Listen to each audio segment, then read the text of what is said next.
नमस्कार। भक्ति सागर 105 में आपका युवा से स्वागत है। आज आप सुनेंगे शौर्य का प्रतिरूप अभिमन्यु की कहानी।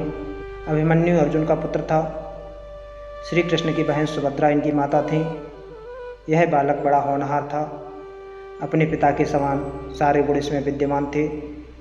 स्वभाव का बड़ा क्रोधी था और डरना तो किसी से इसने जाना ही नहीं था। इसी निर्भयता और क्रोधी स्वभाव के कारण इसका नाम अभि अर्थात निर्भय, मन्यु अर्थात क्रोधी, अभिमन्यु पड़ा।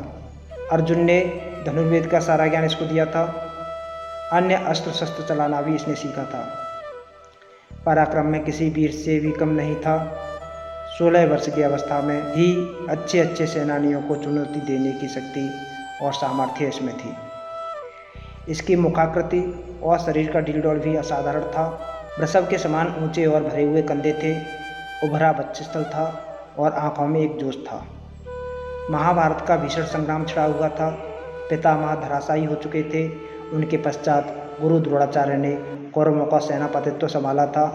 अर्जुन पूरे पराक्रम के साथ युद्ध कर रहा था। प्रचंड अग्नि के समान वह बाणों की वर्षा करके कौरव सेना को विचलित कर रहा था। द्रोणाचार्य कितना भी प्रयत्न करके अर्जुन के इस वेग को नहीं रोक पा रहे थे। कभी कभी तो ऐसा लगता था मानो पांडवों कौरवों को कुछ ही क्षणों में परास्त कर डालेंगे। प्रातःकाल युद्ध प्रारंभ हुआ। श्री कृष्ण अपना पांचजन्य फूंकते उसी क्षण अर्जुन के बाणों से कौरव सेना में हाहाकार मचने लगता। संध्या तक यही विनाश चलता रहता। दुर्योधन ने इससे चिंतित होकर गुरु द्रोणाचार्य से कहा, हे आचार्य, यदि पांडवों की इस गति को नहीं रोका गया तो कौरव सेना किसी भी क्षण विचलित होकर युद्ध भूमि से भाग खड़ी होगी। अतः ऐसा कोई उपाय कीजिए जिससे पांडवों की इस बढ़ती शक्ति को रोका जाए और अर्जुन के सारे प्रयत्नों को निष्फल किया जाए। दुर्योधन को इस प्रकार चिंतित देखकर गुरु द्रोणाचार्य ने किसी प्रकार अर्जुन को युद्ध भूमि से हटा देने का उपाय सोचा। दुर्योधन के कहने से संसप्तकों ने कुरुक्षेत्र से दूर अर्जुन को युद्ध के लिए चुनौती दी। अर्जुन उनसे लड़ने को चला गया। उसके पीछे से द्रोणाचार्य ने चक्रव्यूह की रचना की और युधिष्ठिर के पास संवाद भिजवाया कि या तो पांडव आकर कौरव सेना के इस चक्रव्यूह को तोड़ें या अपनी पराजय स्वीकार करें। जब संवाद युधिष्ठिर के पास पहुंचा तो वे बड़ी चिंता में पड़ गए, क्योंकि अर्जुन के सिवा चक्रव्यूह को तोड़ना कोई पांडव नहीं जानता था। अर्जुन बहुत दूर संसप्तकों से युद्ध कर रहा था। चक्रव्यूह तोड़ने में अपने आप को असमर्थ देखकर पांडवों के शिविर में त्राहि मच गई। युधिष्ठिर, भीम, धृष्टद्युम्न आदि कितने ही पराक्रमी योद्धा थे जो बड़ी से बड़ी पराक्रमी कौरव सेनानी को चुनौती दे सकते थे, लेकिन चक्रव्यूह तोड़ने का कौशल किसी को भी नहीं आता था। वह ऐसा व्यूह था जिसमें पहले तो घुसना और उसको तोड़ना ही मुश्किल था, और फिर सफलतापूर्वक उसमें से बाहर निकलना तो और भी ज़्यादा दुष्कर कार्य था। कौरव सेना के सभी प्रमुख महारथी उस चक्रव्यूह के द्वारों की रक्षा कर रहे थे। जब सभी किंग कर्तव्य विमूढ़ की सभा में बैठे हुए थे और अर्जुन के बिना सिवाय इसके कि वे अपनी पराजय स्वीकार कर लें, कोई दूसरा उपाय उनको नहीं सूझ रहा था।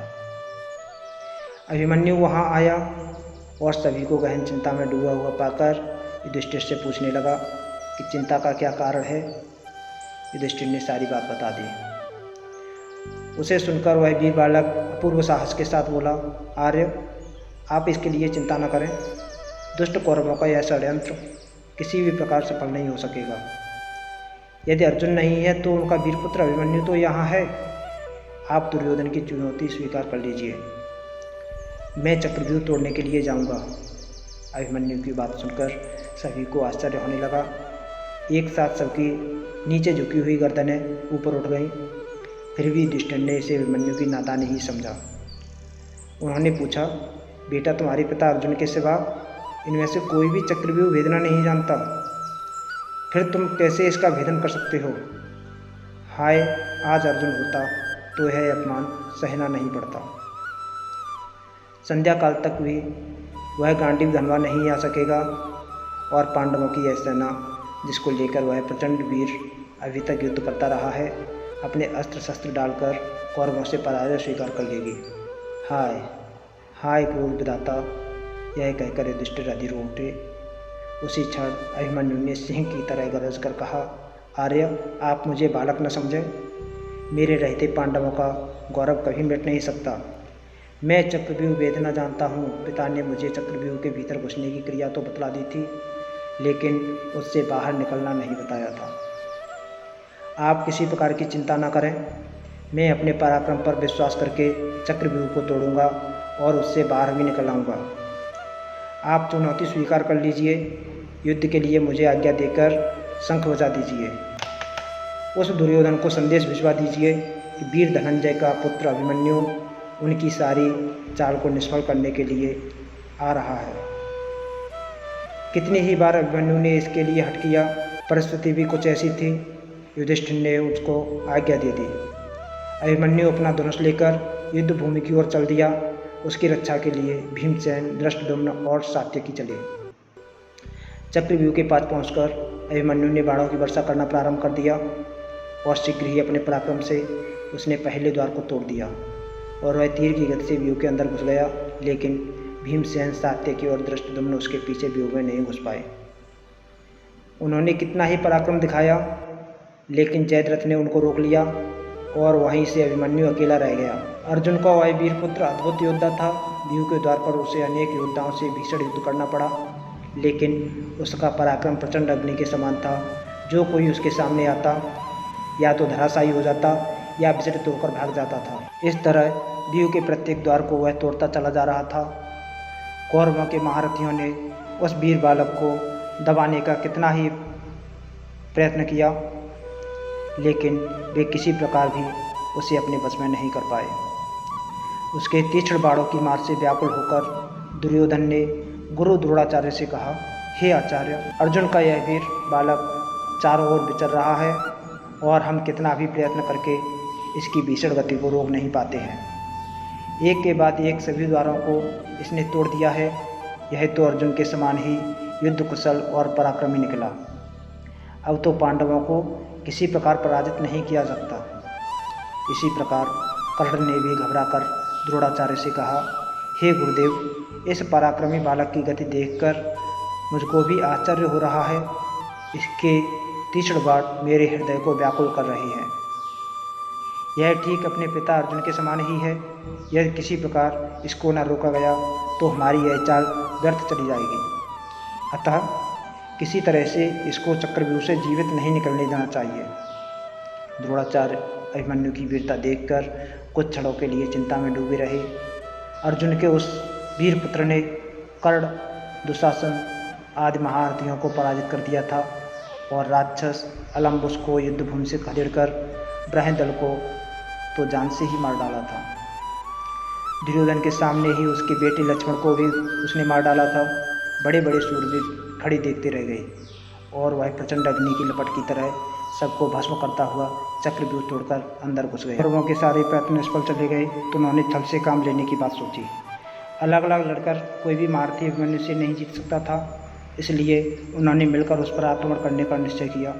कृपाचार्य, कर्ण, अश्वत्थामा, बृहदल जो शकुनी का चचेरा भाई था, कृतवर्मा और दुर्योधन आदि 6 महारथियों ने उसे घेर लिया और उस पर भीषण आक्रमण कर दिया।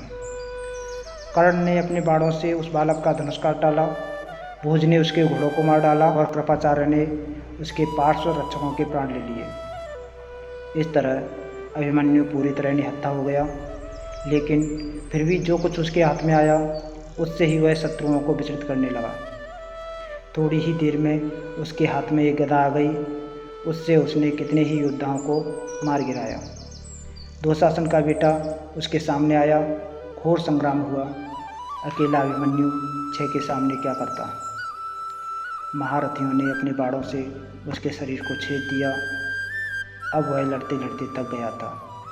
इसी समय दुशासन के बेटे ने आकर उसके सिर पर गदा का प्रहार कर दिया, जिससे अर्जुन का वह वीर पुत्र उसी क्षण पृथ्वी पर गिर पड़ा और सदा के लिए पृथ्वी से उठ गया। उसके मरते ही कौरवों के दल में हर्षध्वनि उठने लगी। दुर्योधन और उसके सभी साथी इस निहत्थे बालक की मृत्यु पर फूले नहीं समाये। किसी को भी उसके अन्याय से की गई हत्या पर तनिक भी खेद नहीं हुआ, न कोई पश्चाताप हुआ। जब अभिमन्यु की मृत्यु का समाचार पांडव दल में पहुंचा तो युधिष्ठिर शोक में व्याकुल हो उठे।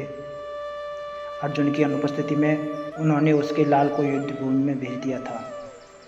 अब उनके आने पर वे उसको क्या उत्तर देंगे? इसका संताप उनके हृदय को व्याकुल कर रहा था। भीम भी अपने भतीजे की मृत्यु पर रोने लगा। वीर अभिमन्यु की मृत्यु से पांडवों के पूरे शिविर में हाहाकार मच गया। संसप्तकों से युद्ध समाप्त करके जब अर्जुन वापस आया तो वह दुखपूर्ण समाचार सुनकर मूर्छित हो उठा और अभिमन्यु के लिए आर्तस्वर से रुदन करने लगा। श्री कृष्ण ने उसे काफ़ी धैर्य बंधाया, लेकिन अर्जुन का संताप किसी प्रकार भी दूर नहीं हुआ। प्रतिशोध की आग उसके अंतर में धधकने लगी। जब तक जयद्रथ को मारकर उसने अपने बेटे के खून का बदला न ले लिया, तब तक उसको संतोष नहीं आया। श्री कृष्ण को भी अभिमन्यु की मृत्यु पर कम दुख नहीं हुआ था, क्योंकि वे तो योगी थे। बालकों की तरह रोना उन्हें आता नहीं था। प्रतिशोध की आग उनके अंदर भी जल रही थी। उन्होंने स्पष्ट कहा कि अपने भांजे अभिमन्यु की मृत्यु का बदला लिए बिना नहीं मानेंगे। अभिमन्यु की स्त्री का नाम उत्तरा था। वह मत्स्य नरेश विराट की पुत्री थी। अज्ञातवास के समय अर्जुन विराट के यहाँ उत्तरा को नाचने गाने की शिक्षा देते थे। बाद में विराट को सारा हाल मालूम हो गया था, इसलिए लोकोपवाद के डर से वे अपनी पुत्री का विवाह अर्जुन के सिवा किसी अन्य पुरुष के साथ नहीं करना चाहते थे। अर्जुन के स्वीकार न करने पर विराट ने उत्तरा का विवाह उसी के पुत्र अभिमन्यु के साथ कर दिया। इन दोनों का विवाह बाल्यावस्था में ही हो गया था। उस युग में बाल विवाह की प्रथा तो इतनी प्रचलित नहीं थी, लेकिन विवाह के पीछे राजनीतिक कारण निहित था। पांडवों को इसके पश्चात मत्स्य नरेश से हर प्रकार की सहायता मिल सकती थी। अपने पति की मृत्यु पर उत्तरा शोक से पागल हो उठी थी। श्री कृष्ण ने उसे कितना ही समझाया था, लेकिन फिर भी कितने ही दिनों तक उसका रुदन एक क्षण को भी नहीं रुका था। वह उस समय गर्भवती थी। आदताई अश्वत्थामा ने पांडवों के वंश को समूल नष्ट कर देने के लिए इस गर्भस्थ बालक पर ब्रह्मास्त्र का प्रयोग किया था, लेकिन श्री कृष्ण ने उसे रोक लिया था और इस प्रकार श्री कृष्ण ने ही पांडवों के कुल की रक्षा की। निश्चित अवधि के पश्चात उत्तरा के गर्भ से बालक का जन्म हुआ। चूँकि सभी कुछ क्षय हो जाने के पश्चात इस बालक का जन्म हुआ था, इसलिए इसका नाम परीक्षित रखा गया। यही पांडवों की वंश परंपरा को आगे बढ़ाने वाला हुआ। दोस्तों, आपको ये कहानी कैसी लगी? नीचे कमेंट बॉक्स में कमेंट करके ज़रूर बताएं। वीडियो को लाइक और शेयर ज़रूर। आप चैनल पर नए हैं तो चैनल को सब्सक्राइब करके बेल आइकन दबा दें, जिससे मेरी आने वाली सभी वीडियोज़ की नोटिफिकेशन आपको समय पर मिलती रहे। धन्यवाद।